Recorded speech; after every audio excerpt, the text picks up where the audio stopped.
This is really pretty. The pawpaw shell. Poor shell, not pawpaw shell. I don't know what I was thinking. Welcome to Te Papa Museum in Wellington, New Zealand. Let's take a look at the actual museum, not just the gift store. Here we go. It's now 11 o'clock. I am at Te Papa in a bathroom and I'm gonna get out of the bathroom and explore the museum like a normal person. Bye. It feels super weird being here and there's like no one else here. This looks really quiet. I feel like I'm gonna be like one of 100 people in there. Welcome to the gateway of the museum. This is called a waharoa, which literally means gateway. This specific one was made in 1906 for the Colonial Museum of the time. I started my visit here at the Gallipoli display, which was really interesting to see, especially because they had these giant figurines which were extremely lifelike. They were actually made in conjunction with Weta Workshop, which is the company that made the Lord of the Rings movies. So it's actually really detailed and they've got a lot of experience with making lifelike images. Here's a tiny summary of what was going on here. This was a World War I campaign that took place in what is now known as Turkey.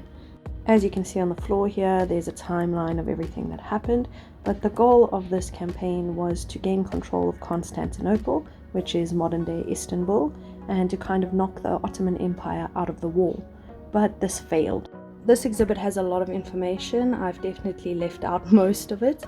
It took me about an hour and a half to go through and look at all of these lifelike sculptures and read the information. And I actually stopped reading after about an hour because it gets really heavy and it's a lot to take in and process.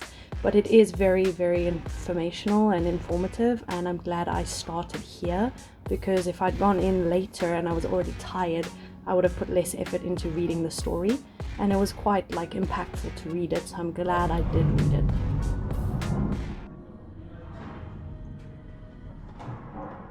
This is still annually commemorated during Anzac Day because many Australian and New Zealand soldiers' lives were lost during this time.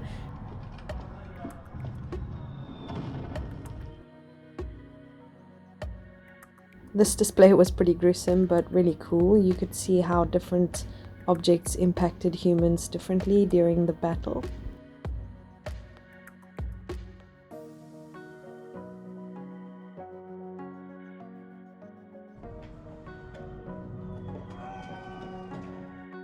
I also thought this display was really cool to see.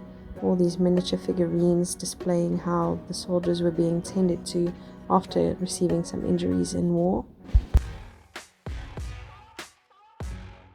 They have a tribute section where you can pay respects to those who were killed in battle, and you basically write a note on a little paper copy, and you can either take it with you or you can leave it there.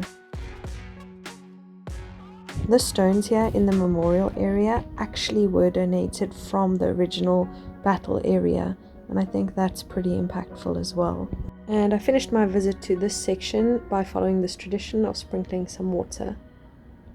Next up I headed to the Te Taio nature display. Here's a hint of that. I can touch it. What? And we'll see the rest in the next video. Oh, I love this.